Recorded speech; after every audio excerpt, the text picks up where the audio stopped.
नमस्कार, स्वागत है आपका हमारी खास पेशकश में। मैं हूं आपके साथ नेहा दुबे। खास पेशकश में आज हम बात करेंगे ऑनलाइन की लत से क्या क्या हो रही है नुकसान।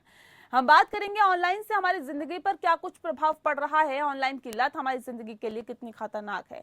एक सर्वे में पाया गया है कि कोरोना काल में 66% भारतीयों को ऑनलाइन रहने की लत लग गई है और ऐसे में औसतन रोजाना 4 से 4.5 घंटे स्क्रीन पर सामने बिता रहे हैं। ये दावा साइबर सिक्योरिटी फर्म नॉर्टन ने हालिया सर्वे में किया है। सर्वे कहता है कि ऑनलाइन क्लासेस के और घर पर ऑफिस वर्क करने के अलावा 82% ऐसे लोग हैं जो मोबाइल स्क्रीन के सामने समय समय काफी बैठे रहते हैं, बिताते हैं।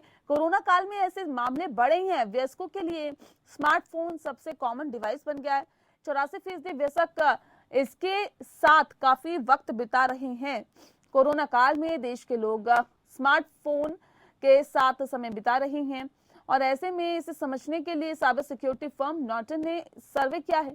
इसमें 1000 लोग शामिल किए गए और सर्वे ऑनलाइन किया गया है। सर्वे में 74% वयस्कों ने स्वीकार किया है कि वो जितना समय गैजेट्स की स्क्रीन देखते हुए बिताते हैं वो उनके शरीर पर नुकसान पहुंचा रहा है। और सर्वे में 55% लोगों ने माना है कि आदत उनके दिमाग पर बुरा असर डाल रही है। सर्वे कराने वाली कंपनी में सेल्स मार्केटिंग डिपार्टमेंट डायरेक्टर जुड़े लोगों का कहना है कि महामारी में गैजेट्स का इस्तेमाल बढ़ा है। ऐसे में सेहत का ध्यान रखना भी जरूरी है। लोगों को अपनी सेहत पर ध्यान देते हुए ऑनलाइन और ऑफलाइन लेवल पर बैलेंस बनाना जरूरी है। 40% लोग मानते हैं कि उन्हें स्मार्ट होम डिवाइस के बारे में पूरी जानकारी नहीं है। वहीं 35% वयस्कों का कहना है कि स्मार्टफोन डिवाइस को बनाने वाली कंपनी कंज्यूमर का डेटा इस्तेमाल करती है, इसीलिए वे इन्हें नहीं खरीदते हैं। लोगों का यह भी मानना है कि ऑनलाइन होने से कई तरह के साइबर अपराध के मामले भी बढ़ रहे हैं। यूजर्स अगर अपनी डिवाइस कहीं से कनेक्ट करते हैं तो उन्हें सावधानी बरतने की जरूरत है। किसी भी तरह की सुविधा लेने के लिए सिक्योरिटी के साथ समझौता नहीं करना चाहिए। इसका असर बुजुर्गों के साथ साथ बच्चों पर भी पड़ता हुआ दिखाई दे रहा है। बच्चों में गैजेट का इस्तेमाल उनके दिमाग पर बुरा असर छोड़ जाता है और ऐसे में एक्सपर्ट्स कहते हैं कि कोरोना काल में बच्चे एक दिन में तकरीबन 8 से 10 घंटे गैजेट्स के साथ बिता रहे हैं। इसका नतीजा इनके दिमाग की ब्रेन सेल्स डैमेज हो रही है, मोटापा बढ़ रहा है और नींद नहीं पूरी हो रही है। इनका बिहेवियर भी हिंसक हो रहा है। ऑनलाइन रहने की आदत इतनी खराब है कि शरीर पर क्या असर डालती है और इसे कैसे दूर करें, इन सवालों का जवाब आज हम अपने एक्सपर्ट्स और डॉक्टर से जानेंगे।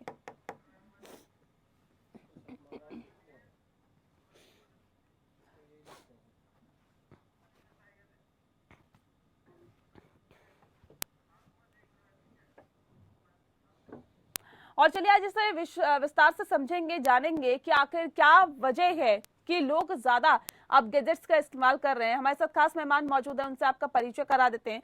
इस वक्त हमारे साथ मनोचिकित्सक मनीषा जी सीधे जुड़ गई है। डॉक्टर मनीषा सिंघल जी, बहुत स्वागत है आपका। डॉक्टर एम वली जी हमारे साथ जुड़े हुए हैं, सीनियर डॉक्टर है सर, आपका भी बहुत स्वागत है। सबसे पहला सवाल मेरा आपसे है मनीषा जी, मैम इसे किस तरह से देखिए और जो कोरोना काल में हमने देखा है कि लॉकडाउन लगा, उस स्थिति में भी लोग घर में रहे, टीवी का इस्तेमाल ज्यादा हुआ, लैपटॉप का इस्तेमाल ज्यादा हुआ, फोन का इस्तेमाल ज्यादा हुआ, क्योंकि लैपटॉप का इसलिए क्योंकि ऑनलाइन लोग कहीं ना कहीं अपना काम कर रहे थे, फोन का इसलिए क्योंकि अब और क्या करें, घर में रह रहे हैं तो और क्या करें, कोई विकल्प नहीं था। तो ऐसे में किस तरह का लोगों पर प्रभाव पड़ा, किस तरह का असर पड़ा इस दौरान? आप बिल्कुल ठीक कह रहे हैं। करीब 1.5-2 साल हो चुका है इस चीज को और मोस्टली चीजें ऑनलाइन ही हो गई हैं। अगर हमें कुछ शॉपिंग करनी है, पढ़ाई करनी है, अपने फ्रेंड से बात करनी है, रिलेटिव से बात करनी है या इवन वर्क, हमारा सब कुछ ऑनलाइन है। लेकिन ये एक नेसेसिटी है। दुष्प्रभाव पड़ रहा है सर्टेनली, लेकिन एक नेसेसिटी है। और अगर हम कोरोना काल से पहले का अगर हम थोड़ा सा एनालाइज करें तो ऑनलाइन पहले भी होती थी चीजें। ऐसा नहीं है कि पहले ऑनलाइन नहीं था और इतना कम भी नहीं था। ऑनलाइन पहले भी था, लेकिन अभी हाईलाइट ज्यादा हो गया है। ये है कि हाईलाइट ज्यादा हो गया है और उसकी वजह से खासकर बच्चे थोड़ा सा उसका फायदा उठा लेते हैं और उसमें कुछ सोशल मीडिया थोड़ा सा ज्यादा हो गया है। इंटरनेट एडिक्शन डिसऑर्डर इसको हम बोलते हैं, कंपल्सिव इंटरनेट यूज। जो DSM में भी अब इसको एक मेंटल डिसऑर्डर के रूप में रिकॉग्नाइज किया जाता है। तो उसमें नींद प्रभावित होती है, स्लीप रिलेटेड काफी इश्यूज आने लगे हैं, चाहे वो बच्चे हों चाहे बड़े हों, जो भी इंटरनेट का प्रयोग ज्यादा कर रहे हैं, तो कहीं ना कहीं वो एक कंपल्सिवली उनको स्क्रीन जैसे ही सामने आई, नहीं तो फेसबुक देख लिया, नहीं तो व्हाट्सएप देख लिया, नहीं तो एक टेक्स्ट ही कर दिया, नहीं तो एक कॉल कर लिया, तो ये उनके कंट्रोल से थोड़ा सा बाहर जा चुकी है चीज, जिसमें हमें जो मेजरली जो इश्यूज आ रहे हैं उसमें स्ट्रेस है, हेडेक है, बॉडी एक है, पॉस्चरल इश्यूज हैं जिसकी वजह से बॉडी में जगह जगह पेन फील होता है, और डिप्रेशन, यस, डिप्रेशन धीरे धीरे वो डिप्रेशन में कब कन्वर्ट हो जाता है, जो एडिक्शन है वो पता भी नहीं चलता है, क्योंकि आइसोलेशन में इंसान चला जाता है, जो भी इंटरनेट का प्रयोग ज्यादा कर रहा है, चाहे वो बच्चे हैं चाहे वो बड़े हैं। आपस में जो हमारा एक सोशल इंटरेक्शन होता था वो वर्चुअल हो चुका है। तो वो सोशल, अगर हम सोशली किसी से इन पर्सन हम मिलते हैं तो बच्चों में खास तौर से कहीं ना कहीं एक एंजाइटी रहती है, क्योंकि वो उनको एक्सपोजर नहीं है, और छोटे बच्चों में इतनी एनर्जी है जिन्हें घर में रोक के बांध के रखना बड़ा मुश्किल है, वो भी एनर्जी थोड़ा गलत डायरेक्शन में जा रही है। तो इसके लिए पेरेंट्स और टीचर्स एंड इवन जो अडल्ट हैं, जो मैच्योर इंडिपेंडेंट लोग हैं, उन लोगों को भी थोड़ा सा अपना रूटीन पे अगर फोकस करें, अपना रूटीन वो डिजाइन करें कि उसमें एक एक्सरसाइज होनी चाहिए, या अगर उनका जो अनअवॉइडेबल स्क्रीन टाइम है जिसमें हम कहीं पे भी टाइम कर्टेल नहीं कर सकते हैं, अपार्ट फ्रॉम दैट हम कितना स्क्रीन का यूज हमारे लिए जरूरी है उसको हमें थोड़ा सा चेक रखना जरूरी है। उसको हम कितना काम कर सकते हैं, या उसकी वजह से अगर हमारा बाकी रूटीन एक्टिविटीज हमारी डिस्टर्ब हो रही हैं तो वो किस वजह से हो रही है, क्या स्क्रीन की वजह से थी जो अनअवॉइडेबल। हाँ जी जी, ठीक है, ठीक है मनीषा जी, बने रहिए हमारे साथ। डॉक्टर वली, मैं आपसे समझना चाहूंगी सर, इस तरह के जो केसेस है वो बढ़ते जा रहे हैं, और हमने देखा कि तकरीबन बताया ये जा रहा है कि 66% भारतीयों को ऑनलाइन रहने की लत पड़ गई कोरोना काल में, और ऐसे में रोजाना 4 से 4.5 घंटे स्क्रीन पर बिता रहे हैं। ऑफिस में जाते हैं तो सिस्टम पे सामने बैठते हैं, घर पे रहते हैं तो लैपटॉप पे सामने बैठते हैं, और जो ऑफिस के बगैर जो टाइम बचता है वो फोन स्क्रीन पर सामने रहकर बीत जाता है।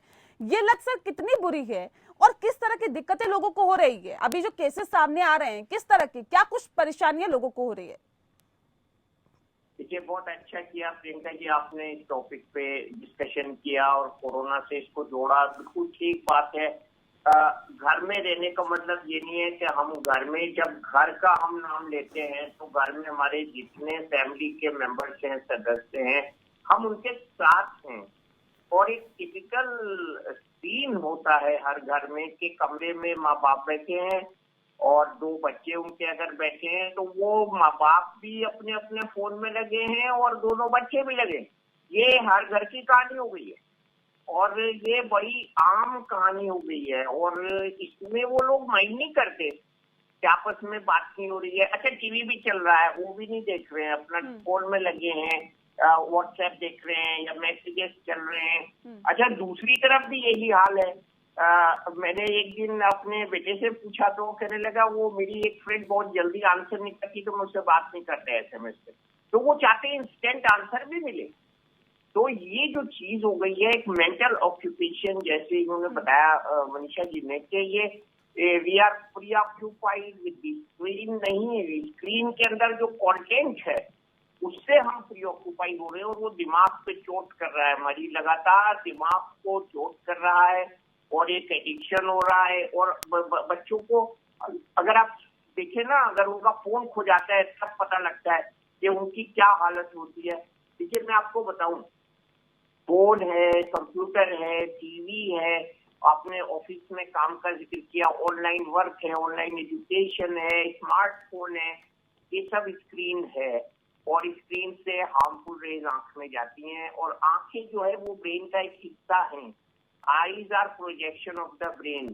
तो खाली इससे हमारे बच्चों की आंखें नहीं मुतासिर हो रही हैं, बल्कि उनका जो मेंटल मेकअप है, जो ज़हनी सोच है, अंतरंग जो उनके इमोशंस हैं, तो वो भी इससे मुतासिर हो रहे हैं। और बच्चे अकेले में कुछ ऐसी चीजें भी देख सकते हैं जो शायद उन्हें उनकी उम्र में नहीं देखनी चाहिए। पोर्न देख सकते हैं, क्राइम्स देख सकते हैं, और क्रिमिनल मेंटालिटी भी कुछ लोगों की, ये आपने जो इसमें प्रोग्राम किया है इसमें हम जरूर इसकी भी बात करेंगे कि क्राइम रेट भी बढ़ता है जब इस तरह की चीजें। और सबसे जो मैं एज ए डॉक्टर, और डॉक्टर मनीषा भी देख रही होंगी ये चीज, कि बच्चे शॉर्ट टेम्पर्ड होते जा रहे हैं। अब उनसे कोई काम कहिए तो वो जल्दी से ये तो कर देंगे या उसको इग्नोर कर देंगे, और अगर वो कोई काम आपको बताते हैं तो वो ये चाहते हैं कि जैसे क्लिक ऑफ बटन से फोन में कमांड देते हैं और काम हो जाता है, आप भी उसी स्पीड से उनका काम करिए। तीसरी जो सबसे बड़ी चीज हो रही है वो पोस्चर बच्चों की खराब हो रही है। अगर आप 100 बच्चों को लाइन में खड़ा करें और उनसे कहें कि खड़े हो जाओ सीधे, तो 98 की पोस्चर उसमें से खराब होगी, 2 की ठीक होगी। वो स्ट्रेट खड़े नहीं हो पाएंगे क्योंकि उनका स्पाइन है, गर्दन की हड्डियां हैं, और जो डॉर्सल स्पाइन जिसको हम कहते हैं upper part of the torso है, लंबर स्पाइन है lower part of the torso है, उसका समागम जो है अलाइनमेंट का वो डिस्टर्ब हो जाता है। इससे ओबेसिटी का भी खतरा बच्चों में बढ़ रहा है क्योंकि लैक ऑफ एक्सरसाइज है इसमें, साथ में और बताया जैसे डिप्रेशन, इसमें एंगर, गुस्सा आना, बच्चों को गुस्सा बहुत जल्दी आ रहा है, बहुत कॉमन देखा जा रहा है डॉक्टर वली, जिस बात का आप जिक्र कर रहे हैं कि बच्चे चिड़चिड़ा रहे हैं, उनमें गुस्सा आ रहा है। डॉक्टर मनीषा, मैं आपसे समझना चाहूंगी, इस तरह की जो दिक्कतें हैं वो बहुत सारे बच्चों में देखी जा रही है। क्या ये महज स्मार्टफोन की वजह से ही है, या फिर ऑनलाइन क्लासेस का भी इस्तेमाल करना या फिर होना, ये भी एक बहुत बड़ी वजह है इसके अंदर? देखिए, कॉन्स्टेंटली उनका जो फोकस है वो स्क्रीन पे है।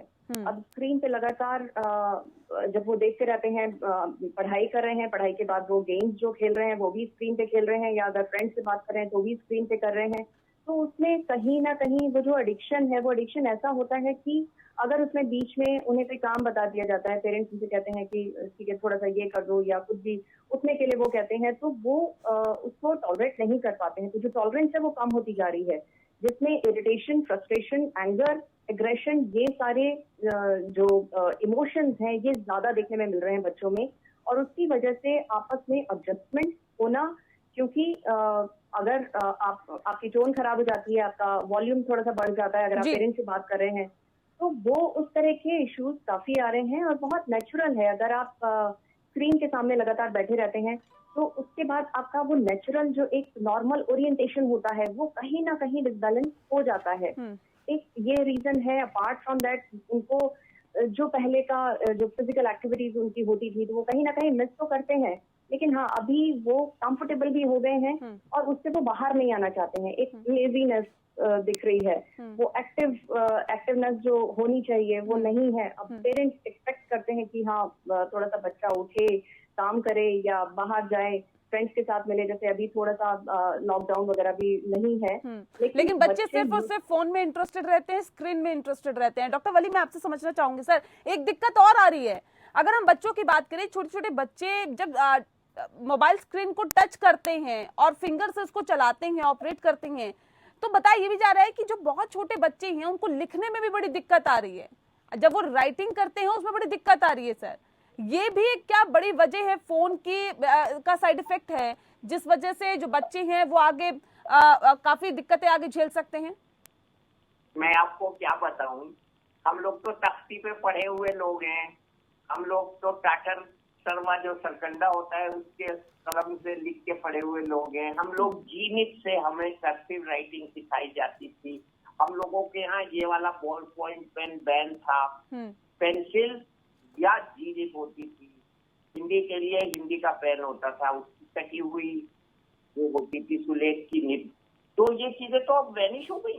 सुलेख का तो अब कॉन्सेप्ट ही खत्म हो गया। एक बाकायदा कॉपी होती थी इंग्लिश की और हिंदी की, जिसमें सुलेख का एक चैप्टर रोज दिया जाता था, एक पन्ना, ये राइटिंग की प्रैक्टिस की जाए। कर्सिव राइटिंग होती थी पुराने लोगों की। अभी भी आप हैंड राइटिंग देखिए, कितनी अच्छी हैंड राइटिंग होती है उनकी। ऐसा लगता है कि छाप दिया। तो और हमें तो, मेरे तो पापा 2 तख्ती लेके बैठते थे, अगर डंडा आग का टेढ़ा बन गया तो ठड़क से पड़ती थी। अगर अब आप बच्चों को राइटिंग पे टोके तो नाराज हो जाएंगे, वो घर से चले जाएंगे, खाना छोड़ देंगे। तो ये चीजें अभी क्यूरिकुलम में से भी निकलती जा रही हैं और टीचर्स को ये बहुत जरूरी है कि हमारे यहाँ तो कहा जाता था कि 10 में से 8 नंबर हैंड राइटिंग के हैं, तो हैंड राइटिंग अगर अच्छी लिखोगे तो बढ़िया नंबर आएंगे, टॉप करोगे। तो ये बातें बताई जाती थी और हैंड राइटिंग पे ध्यान आपने ठीक कहा। और हमारे तो मास्टर ऐसे करके 4 पेंसिल लगा देते थे उंगलियों के बीच में और उंगलियां दबा देते थे अगर हैंड राइटिंग खराब होती। बिल्कुल। ये जो हैंड राइटिंग का सिलसिला है, अभी तो बच्चों का ऑनलाइन एग्जाम हो रहा है, लिखना तो भूल ही रहे, तो ये बहुत बड़ा डैमेज हो रहा है और इससे आगे चल के बहुत बड़ा नुकसान होगा। इसलिए कम से कम बच्चों को थोड़ा बहुत एक घर पे एक पेज लिखना चाहिए। पहले लोग खत लिखवाते थे। बिल्कुल। तो इस बात को भी समझना चाहिए। और बच्चों की आईज में यानी कि आंखों में जो दिक्कतें हो रही है, ये भी एक बड़ी समस्या है सर। हम देख रहे हैं कि मोबाइल स्क्रीन देखने से या फिर स्क्रीन देखने से या फिर लैपटॉप देखने से, टीवी देखने से बहुत सारी दिक्कतें आंखों की भी बच्चों को हो रही है। उस बारे में भी हम चर्चा करेंगे। और बड़ों की अगर हम बात करें तो वहां पर भी कहीं ना कहीं ये दिक्कतें हो रही है कि लोग चिड़चिड़ा रहे हैं, लोग सोशल लोगों, ये कहा जा सकता है कि दोस्तों से मिलना, परिवार से मिलना, उनके बीच में बैठना बंद कर रहे हैं। ये भी एक बड़ी समस्या है और ये भी एक दिक्कत है कि लोग डिप्रेशन की तरफ जा रहे हैं। मनीषा जी, मैं आपसे समझना चाहूंगी, क्योंकि ये तो हमने बात की थी बच्चों की, लेकिन अगर हम बड़ों की बात करें, हमने कोरोना काल का ये पूरा टाइम देखा, तकरीबन 1-1.5 साल से हम देख रहे हैं कि किस तरह से लोगों को घर में रहने के लिए मजबूर किया गया। और कुछ सिचुएशन भी ऐसी थी कि लोग घर से बाहर नहीं निकल रहे थे, कहीं ना कहीं एक एहतियात बरत रहे थे। लेकिन इस बीच ये भी देखा गया, कई रिपोर्ट सामने आई जिसमें ये बताया गया कि बड़े जो है वो डिप्रेशन का शिकार हो रहे हैं। क्या ये स्क्रीन पर ज्यादा वक्त बिताने की वजह से भी दिक्कत फेस करनी पड़ रही है? बिल्कुल, स्क्रीन एक बहुत बड़ा रीजन है डिप्रेशन के लिए। काफी रिस्पॉन्सिबल है स्क्रीन, क्योंकि जो हमारे इमोशंस हैं वो जब तक हम आपस में बात नहीं करते वो रिलीज नहीं होते, जिसको हम टॉक थेरेपी में भी हम क्या करते हैं, तो वो आपस में इंटरेक्शन जो बंद हुआ है उसमें स्क्रीन का काफी मेजर रोल है।